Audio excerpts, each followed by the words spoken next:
স্বামী স্ত্রী যদি একসাথে মুনাজাত করে এই দোয়া আল্লাহর কাছে তাড়াতাড়ি কবুল হয়।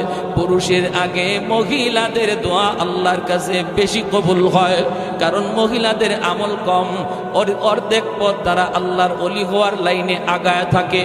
শুধু মহিলা হওয়ার খাতিরে তারা আল্লাহর কাছে পুরুষের চেয়ে প্রিয় রে, অল্প কাজেই তারা জান্নাত পাওয়া যায়। এজন্য নবী বলেন মহিলাদের কাছ থেকে বেশি বেশি দোয়া নিও, মহিলাদের দোয়া পুরুষের আগে কবুল হয়। স্বামী স্ত্রী যদি একসাথে মুনাজাত করো, স্বামীর মুনাজাতের আগে স্ত্রীর হাতের দোয়া কবুল হয়ে যায়।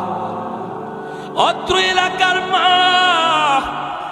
স্বামী বিপদে আছে, সন্তান বিপদে আছে, ভাইটা বিপদে আছে রে, স্বামীর ইনকাম বন্ধ হয়ে গেছে।